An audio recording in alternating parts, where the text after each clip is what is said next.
Good afternoon, everyone, and welcome to our monthly Region 3 webinar. Today, our topic is going to be funding diversification. We all know that our ability to achieve maximum effectiveness in serving our families is directly impacted by our daily commitment to excellence in managing our centers, and obviously funding is the most important part of that equation. Our presenter today is Gina Winter. She is Executive Director of the Alabama Parent Education Center, and I know from personal first-hand experience that Gina has always done a good job of funding diversification in Alabama, has some unique ideas and strategies, and we look very forward to the input and the insight that she's going to offer us today. So everyone join me in welcoming Gina Winter. Gina? Hey, Patrick, and Texas, and everybody. I don't claim to be an expert, but what I thought that I might share today is really looking at the different reasoning behind diversification and different ways that APEC has had some success in helping to create different types of funding streams to ultimately support the work that we do. So you may ask, why diversification? Well, one thing when you're able to diversify funds, it ensures your financial stability as an organization beyond just a program, to be able to continue and expand the work to better serve families and the community in which you serve. What we know about, the more funding that you have to secure that's supporting the work that you do, when you know that you're financially sound and that you have funding supporting the work, there's lots of unintended benefits. What we know when we're an organization that's financially sound, it can help us to produce work and projects that benefit us indirectly, because when people and the public feel that we're financially sound, they are ready to invest in us. It helps the general public, and it attracts talented people to come to work for us. We find that when we're doing a better job and we're viewed as financially sound and responsible, it's easier for the media to cover us in positive ways, and we find that the general community talks more about us. We become more of a household name. When we look at the characteristics of financial health as an agency and thinking about your particular agency, when you know that you're financially sound, your agency is going to have the resources that it needs to ensure that you can conduct stable programming, no matter what happens with one particular type of funding source. You know that you have a ready source of internal cash or access to cash in times of shortfalls. It helps you to retain a positive cash flow balance at the end of the year. It helps you to commit to income-based rather than budget-based spending, and I'll talk more about that later. It helps you to accumulate annual surpluses to use as a safety net at the end of the year to carry over to support programs when funding isn't available. It helps you to establish an operational reserve to finance those cash shortfalls and project growth that you may need. And also your board of directors and management hold themselves responsible for the financial stability of your organization.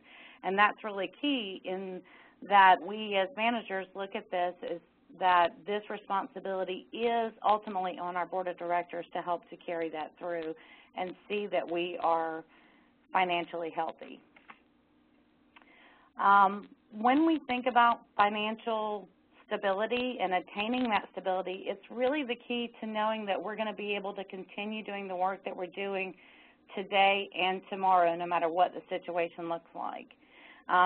When you're able to do this, you can maintain your focus on the community, because that's where nonprofits fill gaps in community service.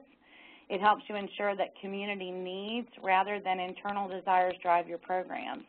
And for some of this can really be a shift in thinking, because we are very focused on serving the families that we serve with children with special needs, but helping us to think outside of that box. There's lots of needs that our families have that there may or may not be partners or other agencies that we can look to refer them or connect them for help or assistance. So it helps us to identify those types of unmet needs that our families may have. It helps us to invent the future before you become a victim of circumstance, meaning if you put all your eggs in one basket or in one funding grant to support the work that you do, then if that funding is cut, how are you going to continue that work to make sure that your programs thrive and that you as an entire organization can continue providing those services? So you really do want to take stock of your internal vulnerabilities and thinking about your funding and your staffing and all the resources that you have ready. It takes a lot of self-analysis that sometimes can be very hard, but we have to really think about letting go of the things or the programs that aren't results-oriented or productive. Now, this really requires you to look at each program that you have and think about, why do we do this program?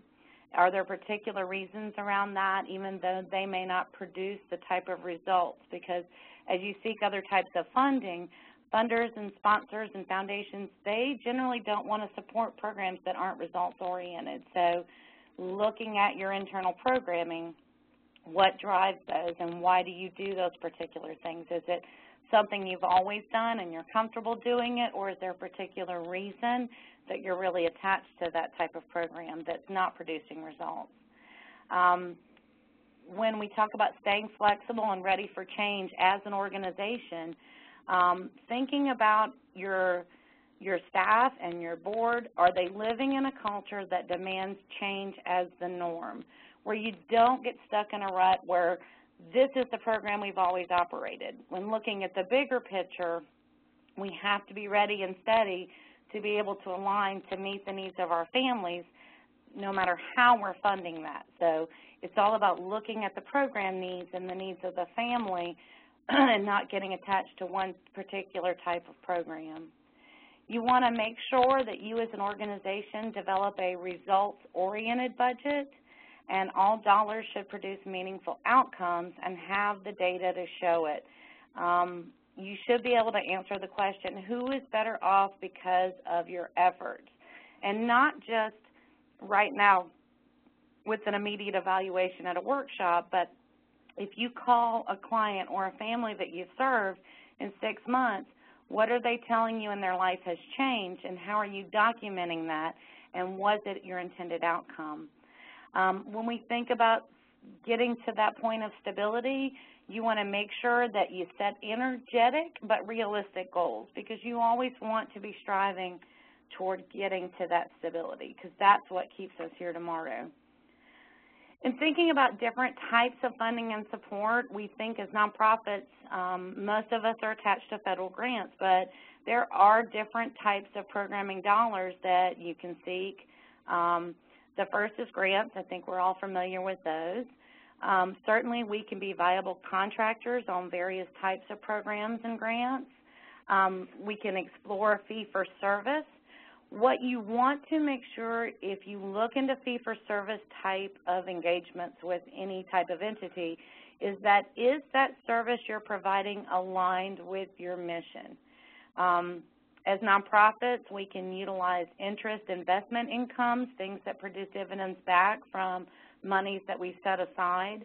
Certainly donations are always available and readily accepted. You can have different types of cash, both restricted and unrestricted. We can seek in-kind goods and services from professionals, and certainly sponsorships are always out there to get from different types of organizations or businesses. And when we think about different types of budgeting, we sometimes, as project directors and directors, we think about this particular cash flow. This grant provides us with this. We set up this budget. And that's great for a program. You have to be able to expense those particular costs out related to whatever activities you're performing. But when you look larger than one particular program, you want to make sure that you think about your holes and where they are and how you're going to get those. And it really breaks into two different types of revenue sources. First, you have ones that are specifically for support. These are things that people buy into your mission. They support the work that you're doing. They believe in the programs. The data drives it. These are your federal grants, your state grants, your foundation grants. People give you money as individuals because they believe in the work that you're doing. In-kind support, these are any type of volunteer services, specific goods you might get donated to your center that you can redistribute to families, sponsorships for particular activities, or other things that are particularly tied to your mission.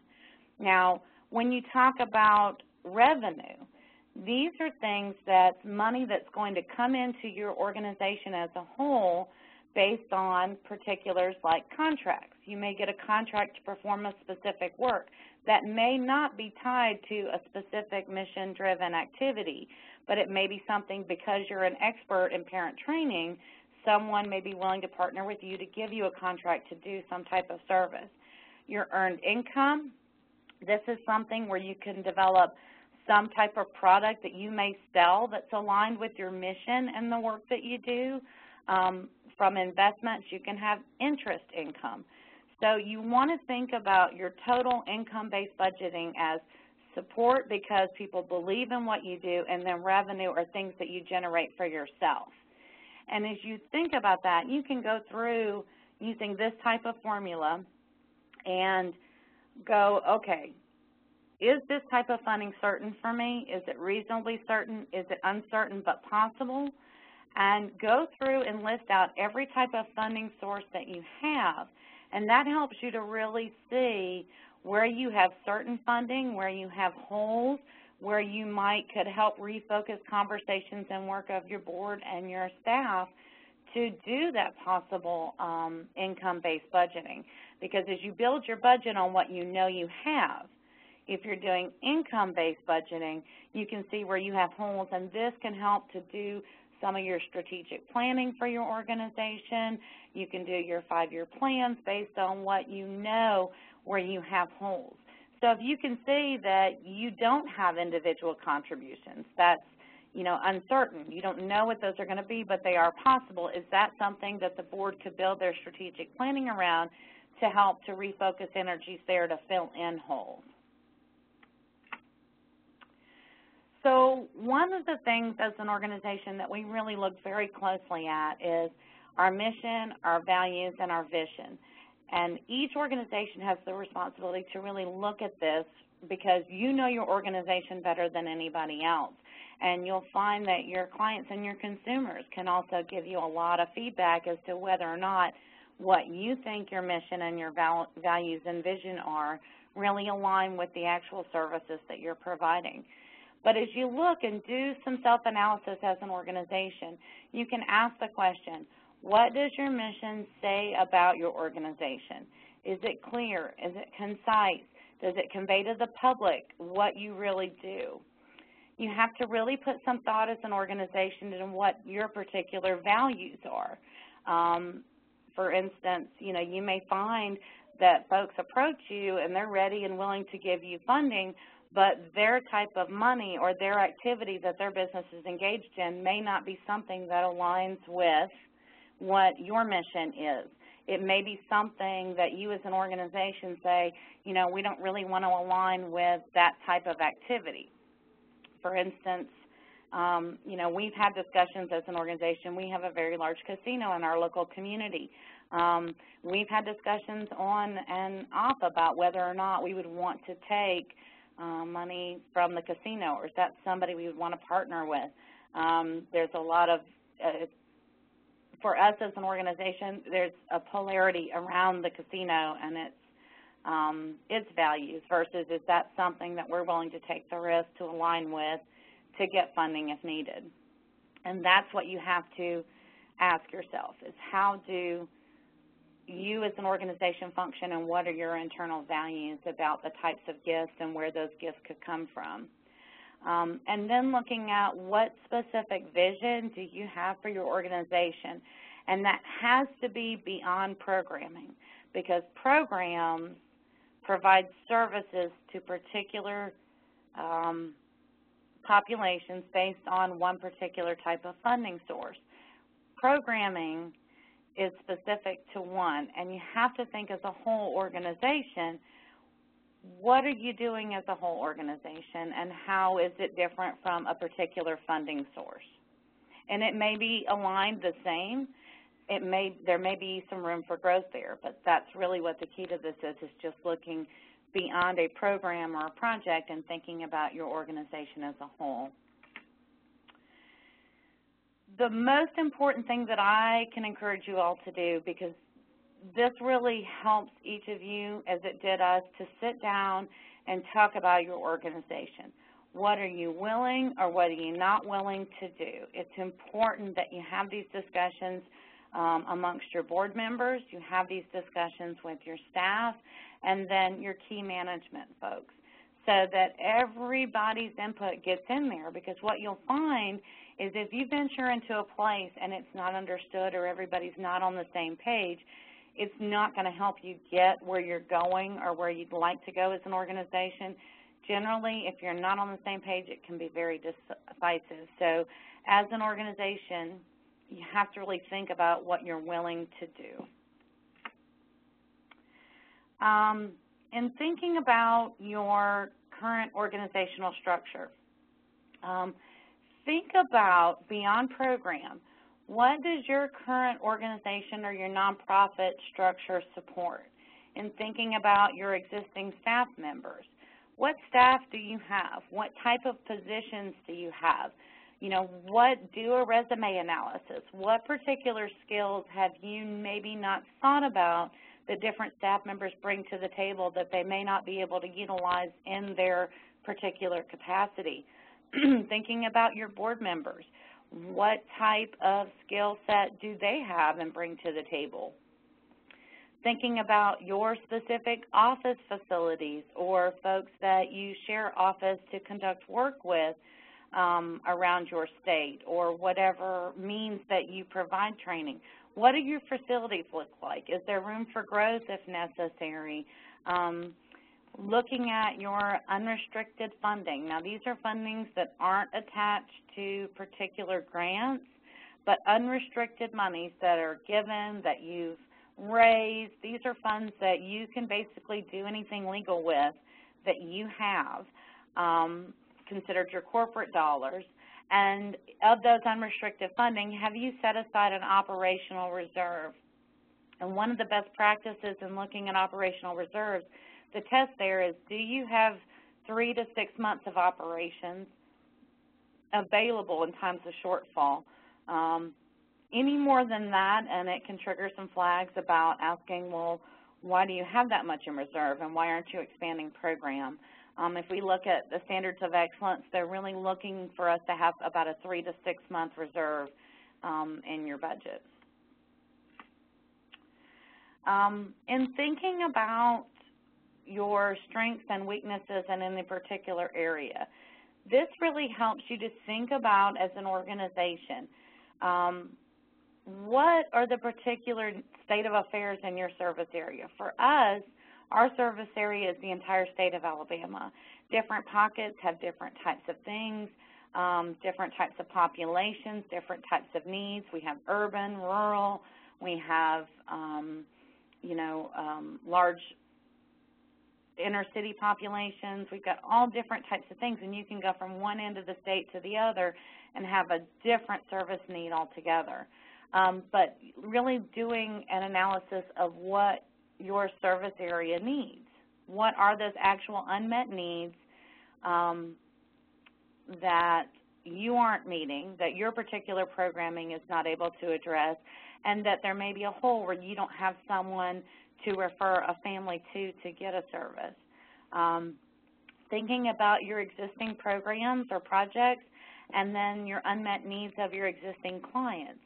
So if a family calls our center and they're disclosing all types of information beyond what we're looking to do to help them get better IEP services and to ultimately have better outcomes for their children, what other services do I have holes where I don't know where to connect families to? That's really looking at your existing programs and the unmet needs of your clients. And thinking about those unmet needs, are there partners or potential partners out there who could help fill those needs, who are already filling those needs, who would be willing to venture into helping you to fulfill those needs? Thinking about your auditor. Do you have a very strong auditor a good financial statement, and considering that when you think about other folks that you might want to align with to actually perform services, what does their financial stability look like? When you think about these things, one thing that you always want to be cautious about is making sure that you protect your current FTEs on your grant. If you have FTEs that are dedicated on any of your federal or state grants or protected through some foundational dollars, you need to make sure that those FTEs remain where they are. So as you're looking to think about your strengths and your weaknesses within your area, within your programs, and you're looking at all these different types of things, you really want to think about, is this the time for you to think about expansion or potentially restructuring of some kind? And normally these conversations happen when suddenly, oh, we've lost a funding source, and so now how do we continue providing that service? Or maybe you want to think about some restructuring within your organization to be able to expand to meet those unmet needs of your clients. One of the things when we look at financial stability and really communicating what we do well and how our services benefit families and how everyone is better off because they contacted our centers, we are required by law to be able to demonstrate those things to the public by having an annual audit or some type of audited financial statement that we can share as nonprofits. Your 990 is another way that you're required by law to also communicate that. Best practices require us as nonprofits to do an annual report to the public. And that annual report, best practices and the standards for excellence tell us, should include information about our board of directors. It should have information about your executive staff or key personnel on programs and projects. It should also include some financial data on it. I would caution you, make sure you work with your auditor to ensure that those dollars that you include also align with your 990. So it's not so much pulling a particular financial out of your bookkeeping system, but really looking at those 990s. So if you have your 990s prepared outside, you want to work with that entity before you release an annual report to really make sure those numbers do align and they're saying the same things. You have specific program data. We as PTIs and CPRCs utilize a lot of different measurements, both internally and externally as a network, to be able to report on the progress and ensuring that our programs do provide both qualitative and quantitative data.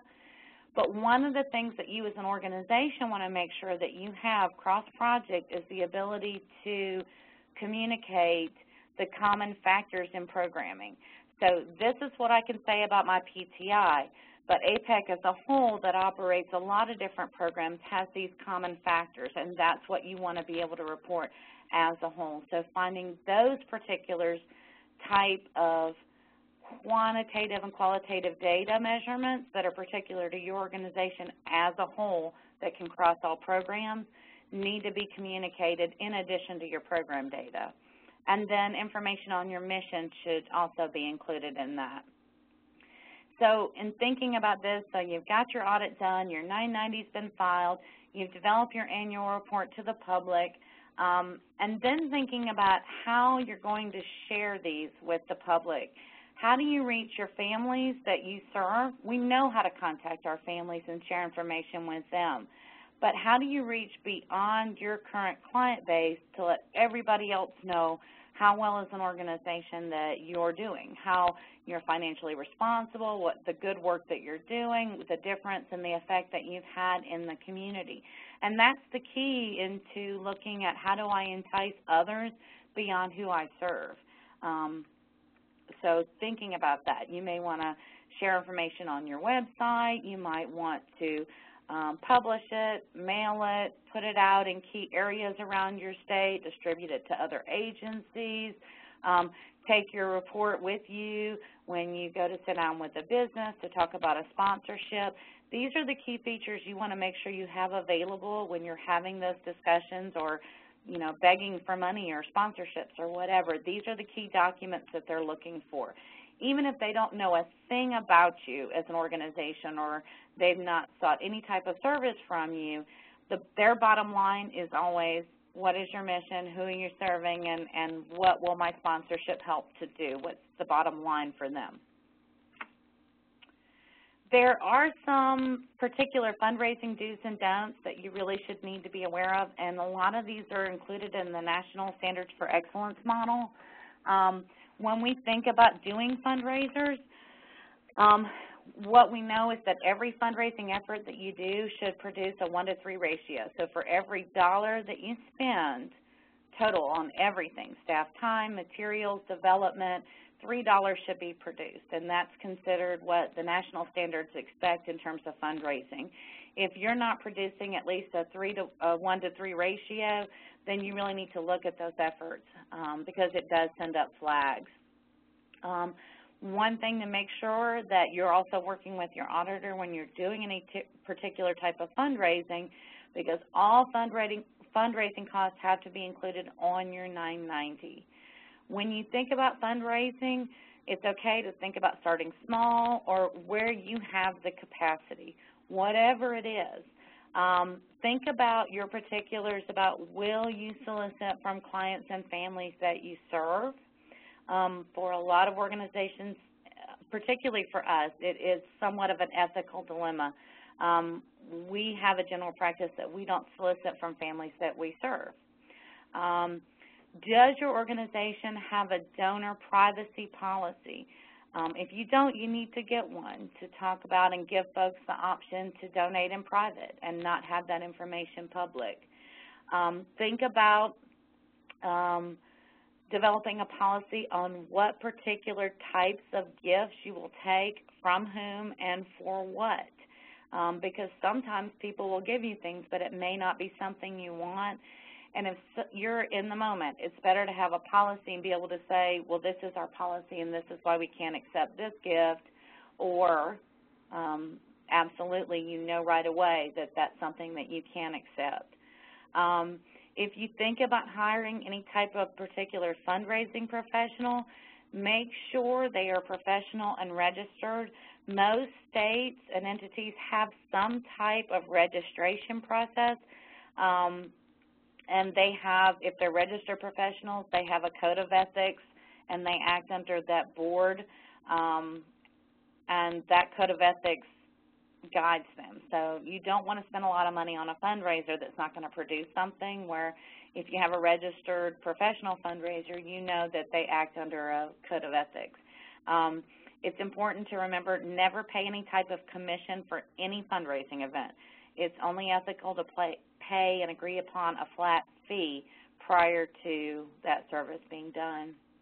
As you think about fundraising, you want to really ask yourself, why are you even raising money? You have to be ready to communicate that. You never want to say it's because we've lost this grant and we really need to provide these services. You need to talk about how that particular money will go to do what it's going to do, and not sound as if it's a desperate measure just to get some money in the door. And that may certainly be why you're doing it, but you don't want to communicate that to the general public. It really helps to think about, you know, am I more willing to give to an organization that's expanding or creating programming instead of trying to sustain something that maybe there's no funding for. So really think, how do you communicate strengths-based and expansion messages related to fundraising rather than desperation? In looking at our organization and looking at your organization, every organization has a general mission. Now, our mission, I would say, is probably more generic than most, but one of the things that that mission has helped us to do is to really meet those unmet needs of the clients and families we're serving. And when opportunities have presented, because our mission is a little bit vague, it does help us to help get into conversations with places that maybe we wouldn't have been invited to the table to. With our mission, we talk about our mission is really to provide training, information, and support to help all parents, with particular attention to low-income families, minority families, and parents of children with exceptionalities, because we as an organization want to ensure that all children have the opportunity to become productive citizens within Alabama. Our organization originally began, we had two funding sources. One was very small, one was a federal grant. One of the things that we've really had to look at is how do we restructure to meet the needs of the programming we're providing. And as we do this, our mission guides all the work that we do. And with every conversation we have about new programming or partnering or doing these different types of things, we've really restructured ourselves to think in terms of, is this a parenting program? Is it a disabilities program, or is it an at-risk program? And that helps us to think about, well, we know we're not going to do it unless we're providing parents with training and information and capacity building. But is it really around parenting issues, disability-specific issues, or reaching at-risk populations? Under our disabilities work, we have our Parent Training Information Center. We've received some funding to establish behavioral center activities, specific training around behavior management, behavior analysis, working with daycare centers. We have childhood literacy issues where we work in preschool environments and families of preschoolers birth to 5 to do training around early childhood literacy. And then we've had our mental health in schools programming. When we look at parenting, specifically we have a fatherhood project that works with non-custodial dads. We have a cooperative parenting program and a domestic relations mediation program that aligns specifically with that. And then our at-risk programming, we offer school improvement services, which are all contract services for us with school systems, where we work on building parent involvement and family engagement policies under No Child Left Behind. We have a particular partnership with a rural school district with Coosa County to work within their middle schools that are in improvement. We operate the Elmore County Imagination Library, and we also have contractual partnerships for program and adult community education. So initially we didn't look this way, but as we work to think about growth, it helps us to think about what particular areas something might fit in, and it helps us to think, is this really aligned with our mission, and then where would we see this fitting in? Because one of the things that we found with our programs, no program acts in isolation. So we may have a parent who has a child with a special need that contacts our agency, particularly for PTI services, but if they reside in Elmore County, we can invite them to our childhood literacy programming. We can enroll their child in the Imagination Library. If that parent doesn't have a GED, we can connect them with our PACE programming to help get them, going where they need to go. But this is how we've grown, and as an organization, this is how we structure to think about expanding. Would it meet these needs? Are they all interlinked, and are these services that are going to meet the needs of the families we serve? In looking at our particular organization, what we know, we have a board of directors, probably very similar to you all's boards. Our board, a majority of our board are families of children with special needs. Their job is to set operations and development of the agency, to set our policy, to help ensure that we're financially stable, to give us guidance about those particular things. We have an executive director, which is me, and that job is to manage projects, oversee staff, and do development for the organization as a whole. We have one full-time bookkeeper whose job is to manage money and reporting of money and to work with our auditor to ensure that those 990s are done and that all that data is gotten to them so that we can get the things we need to communicate to the public ready. We have a data and evaluation specialist. whose position is responsible for managing data across projects and basic office operations. We have a part-time fatherhood and parenting case manager whose job is to manage and do outreach about particulars around parenting services. We have 3 community and family engagement specialists whose job is to manage community projects and contracts related to school improvement activities, any type of leadership programming we do within schools. Their job is to make that outreach happen.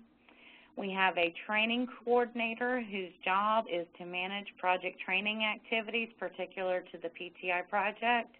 We have a technology coordinator who manages project technology efforts. We have an outreach coordinator whose job is to manage project outreach to consumers and stakeholders, get information out there, particularly in underserved areas and in schools that are in need of improvement. And then we have volunteers that support the work of everything we do.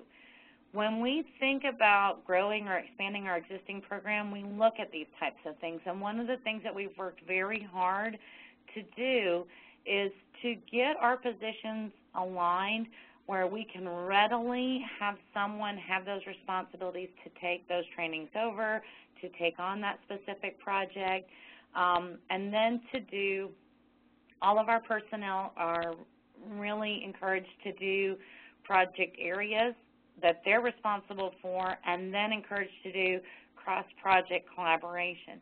So how can our fatherhood case manager work with our PTI staff to provide training to all the families that he's serving that have kids with special needs? And then how does he get his fathers who are in his dad's program to come on over that have special needs to get IEP training, and how can they do things together? So as we think about our different project areas as an organization and we're conducting that cross-project work, those are things that you can really talk to funders about when approaching new projects or programs to say, we already have these capacity, and these are the positions, because they really want to know about the specific capacity you have now.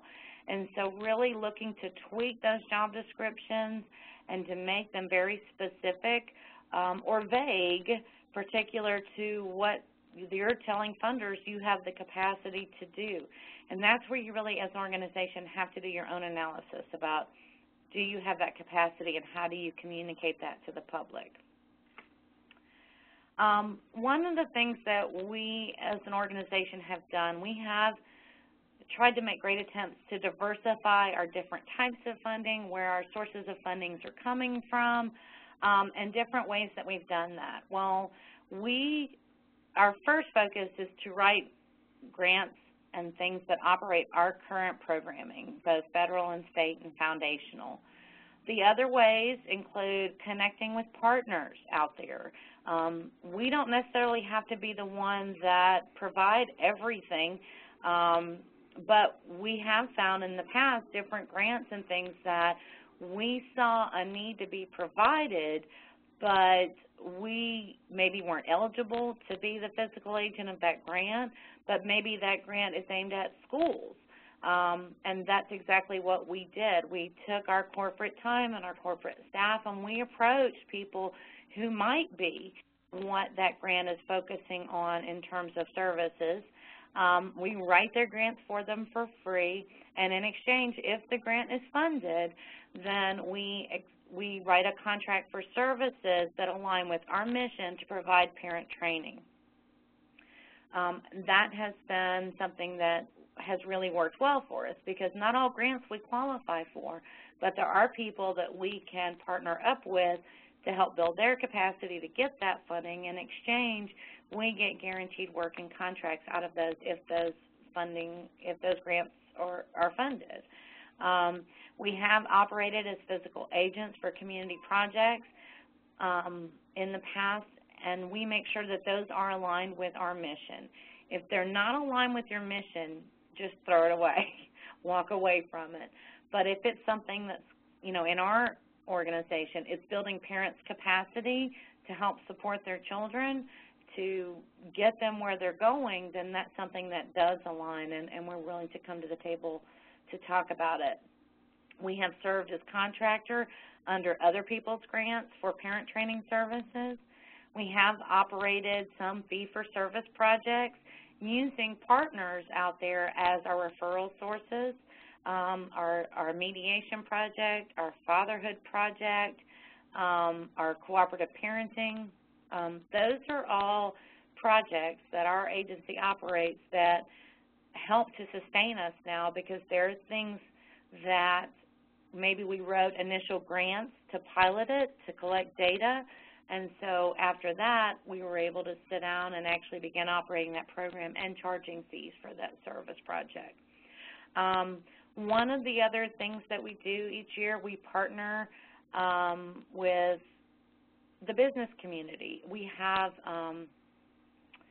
information transport solutions, and one of the things that for-profit business really valued was education. And so after having conversations with them, we found that there was a local hole within our local community where our office is located with no early childhood programming, and so they really wanted to do something to help with early childhood literacy activities. As a result of that, they initially raised $60,000 as a business to host the Imagination Library that we now operate, and in an ongoing effort, they commit to hosting a charitable golf tournament each year and give our organization back the proceeds to continue operating that Imagination Library. So you can look to the business community to help you to do things. And looking at other ways that we've diversified, one of the things that we find really important, and we tell all of our board members that each of them is obligated to contribute annually. Realizing that it's important in every application that we say that 100% of our board members are donors. That conveys to them that our board buys into our mission. Now, the reality of it is some of our board members are able to give much more. Our rule of thumb is, you know, give $20 a year, give $25 a year, give what you can, just give something, because it's more important that we convey the message that at least 100% of our board members commit to the work that we do. We do have community and individual donors that donate annually. We have the first time this year, our Alabama Association of Nonprofits organized a statewide funding event for all nonprofits. For that, it generated, I think, a little over $500, and that was just nothing but people just selecting us off of a media blitz to donate money. We have solicited a large number of in-kind donations. That helps us to offset operational costs from vendors. You know, any piece of folders that you get donated are folders you don't have to buy. So thinking about what are the particular types of things that you may have to have or that would be nice to have in program that could help offset part of your supplies budget, because sometimes it's easier for people to think about concrete things that they could give you, and if they're able to do that, it does help to drop your budget and operational costs for particular programs. Seek sponsorships or events for causes, things that you're doing. You know, is there somebody out there who can sponsor you? I say, as an organization, we have not made efforts to do direct fundraising with any of our clients. First of all, a lot of them may not have money, but for us as an organization, we do not seek donations from those that we serve. We feel like if they want to support us, they will initiate that conversation. We have information out there. But one of the things that we do is anyone that we do business with, we hit them hard and heavy for things. We expect that if we spend our supply money or we spend our vendor money, most of those organizations have some type of sponsorship application and those types of things. So if someone knocks on our door wanting our business, we in turn ask them, well, how do you support your community? And then investment earnings. We do have part of our reserve out there in interest-bearing accounts where those dollars do feed back into that reserve or into operational unrestricted funds annually. Other things that we're considering or looking into developing, you can always share office space, those types of things to help offset costs with other folks that may be aligned with your mission. We're looking into product sales at this time, things that we can create in a pretty easy way and then sell them that are related to our mission and the work that we do.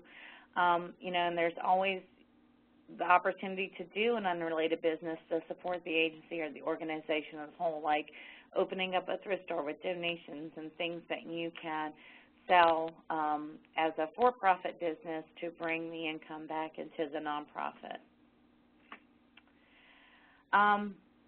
As we've worked with all types of partners, some of the aha moments that we've had through the years, it's important as you begin these conversations with partners to think about building that great relationship. And you can build that relationship all day long. You may approach a superintendent, feel like you can pick up the phone and call them, then prepare for leadership changes. Because just when you think your key contacts are out there, well, something may happen where your leadership changes. We've had situations where we worked very closely and there's been a death of a staff personnel, or maybe a new superintendent was elected, all of these types of things. So be prepared for those types of things. When thinking about using contracts, if you are contracted to do a service, make sure you have a contract. Do nothing on good faith. Your business, your work is as important as anybody else, and so you want to make sure that your investment, whatever service you provided, is provided through a contract that protects your assets and your time, and make sure that you're reimbursed for that.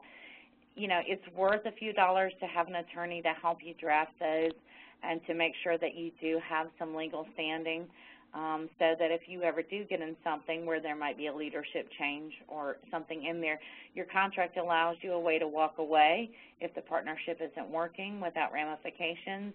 You want to make sure that you have a way to collect money and that it's clear how you will be paid and what the expectations and the time frames are for activities and how you will report what you're doing under that contract. You want to think about conducting particular services that may lead to other services. For instance, one of the projects that we worked on, we were working on a parent involvement in schools and family engagement project with a particular school system. Well, one of the things that school system told us is, well, we don't have parent involvement staff. It's a very small rural school system. They didn't have anybody there. So one of the things, through an existing grant, we were able to pull some contractual dollars out of that grant to support them a part-time parent involvement specialist. It cost us $8,000 for an entire year to give them a part-time staff member to do nothing but parent involvement work. In exchange, we were able to train that individual to conduct the activities that we knew were research-based and great because their district just didn't have that expertise. Out of that process, there were a lot of conversations about particulars around their school improvement needs. One of the things that the superintendent continually talked about is they had all of these behavioral problems. They didn't really know how to deal with them. And so out of that became a conversation about looking particular at those behavioral issues. Well, we sat down, we brought partners to the table, our corporate folks facilitated those conversations with the juvenile office, with the school system, and with the mental health provider, and then the medical folks and the everyone who provided services within that county to really look at how many of these kids who are going to the office on a regular basis may also have not had access to mental health services, or how were these things working.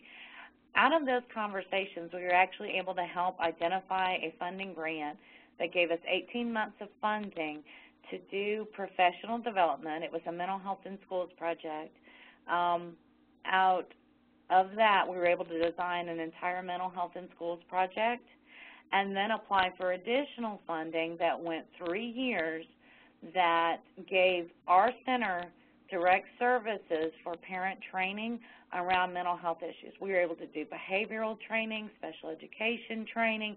We were able to do professional development with their school staff about working on behavioral needs. That conversation around parent involvement led to 6 years of specific behaviorally based training and building that schools and that communities and those families' capacity. So small conversations can lead into great things, but you just want to make sure that you're thinking that way. What is this going to lead me to? Is this going down a path that I want to go down? Is this somewhere I have expertise? And thinking about, it's all about the marketing. As you approach different folks to become partners, you think about and listen in between the lines. What do they really need? Not what they're telling you they need. What do they not want, or what would they expect or want from you? And then really looking at data around whatever conversations you're having, because we as parent centers have a whole lot of resources and expertise that we can bring to the table, and this is something particularly with school partnerships. They often don't have that capacity. In many of our districts in Alabama, they're very rural districts, and they haven't looked beyond what their particular needs are or what they think their needs are. And so one of the things that we as an agency do is really look at their data and have conversations and lead conversations and help them to make those linkages around behavioral issues and those types of things, because oftentimes we can see things with data that maybe they haven't looked at in that particular way. You always want to make sure that you engage as you're thinking about your partners and you're thinking about what it is that you're trying to do or trying to identify needs. You want to then prepare and then think about this project or these conversations you're having. If you're working in one particular area, could this program be replicated somewhere else? Or could the things that you're committing to developing or providing services to do, could they be taken somewhere else within your service area, replicate and do the same thing? Because as you're approaching the funding issue, it's important. They want to see sustainability. They want to see how it's going to make an effective change in the population.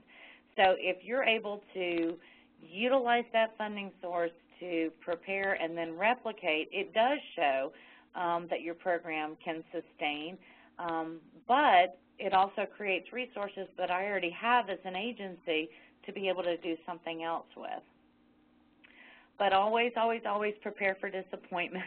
One of the things that we have always found is sometimes, you know, you think you got something great going on and then something can happen. And so a lot of your work really goes back to what did you say you were going to do, what's your data, and then what does your contract say?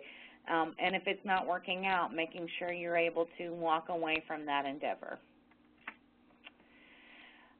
When we look at capacity aha moments, things that we really need to be aware of as a nonprofit, as an organization receiving grant monies. Always, as you're looking to involve anything, protect your federal FTEs, protect any dedicated FTEs you have. We as an organization, many of our corporate staff, they are funded with a portion of their salaries always going towards corporate activities like fundraising and development and all of that. Our program staff are dedicated to program, and then our corporate staff have dedicated corporate time to do these types of activities. Thinking about your staff, you always want to make sure that you're working to diversify your staff and utilize their existing strengths. No particular person will have strengths in all areas.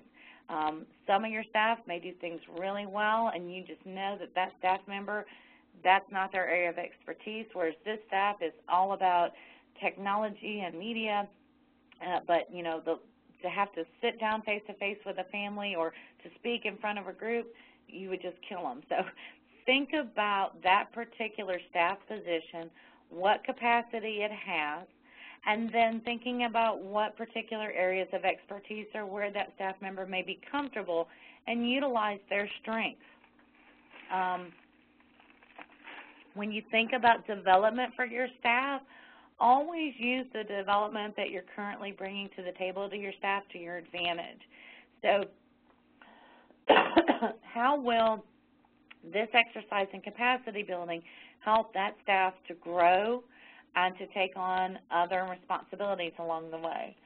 Make sure that you always, as an organization, have good access to good consultants, because you know, we're a small business like everybody else. We don't have a lawyer or an attorney or a CPA on staff, but we have access to those people within our circle where we can ask those kinds of questions as we go. Utilize your existing funding that you have to better build your capacity to launch long-term projects that can generate revenue. For instance, you know, there may be an opportunity for a $5,000 grant or a $10,000 grant to do a pilot project, and that may be something as an organization we've done to write a small grant to do some data, very small scale, where we can approach partners to say, help us to replicate this, and then that can build into a fee-for-service for you. That's really been one of our successes as an agency, is thinking about that. What can I write something small to do to help me to begin launching a particular program or project where our community, our service, or our clients have unmet needs? Some resources for you. We, as an organization, have benefited greatly from our association with our Alabama Association of Nonprofits. They've provided great training. They have an annual training. They have extensive ongoing webinars and things that we've really found to be of benefit. That has been certainly an invaluable resource for us.